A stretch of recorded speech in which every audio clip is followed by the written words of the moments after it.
My name is Sarah Nekesa. I'm the Executive Director of Epilepsy Support Association Uganda. And I come in with a story that myself, I'm not a person living with epilepsy.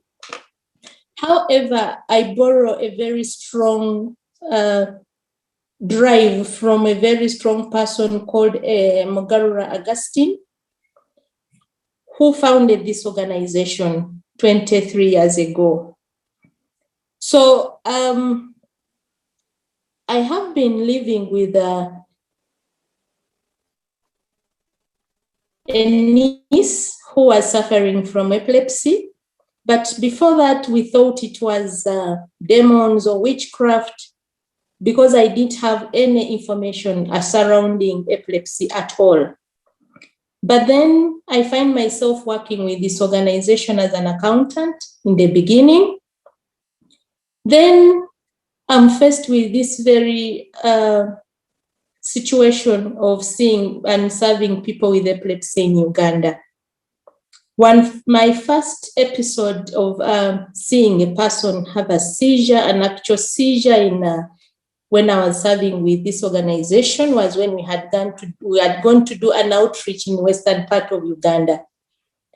And it was a clinic day.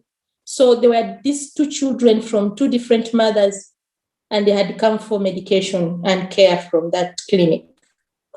But they had become so agitative at that time. I remember Augustine saying, Sarah, look at those children. I want you to write a story about them. I didn't know what he was talking about at that time. But it is until these children got seizures immediately after each other.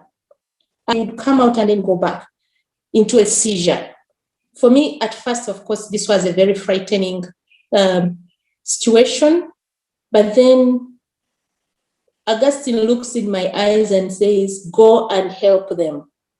I was shaking, I was fearing. But that was my turning point. That was my entry into epilepsy. Right now, I am heading this organization just in Uganda. And I can assure you that I'm proud to say that we have been able, since Augustine passed on in 2018, those who know Augustine, I know that Dr. Rugare just about 10,000 members, people living with epilepsy in Uganda. But right now we have risen to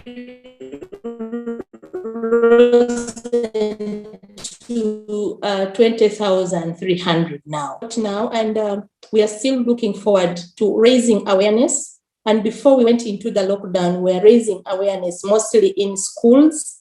And we are doing some work with young medical practitioners such that we interest them in treating persons with epilepsy in Uganda. So in a nutshell, right now, since we are in a second lockdown, what we are doing right now is just to we are doing drug banks, because now our treatment centers have been turned into COVID treatment centers. So we have gotten alternative ways of access for our people to access treatment. So these are what they call drug banks. So we patch health centers such that we put their drugs and people with epilepsy also to transfer cash to them so that they can be able to find something to eat, food, prevention equipment for them not to catch epilepsy. Right now, we're also running a lot of radio programs such that they are aware of what is happening, and then they can also know where we are sending them to get medication. That's what I can share. Thank you so much. I was saying thank you so much for sharing how you've worked in an organization for people with epilepsy, how your experience has been. And now I would like the members to ask any questions or comments to Sarah. Welcome. Anyone who would like to raise something?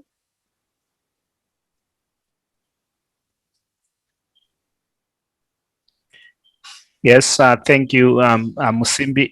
Thank you, Sarah, for your presentation. Indeed, Augustine did a lot of work in Uganda, and it's good to hear that you are carrying over with that work. My question is about how people with epilepsy are faring in the context of COVID. What's happening in Uganda? What are the issues, and how are you addressing especially issues to do with medicine challenges?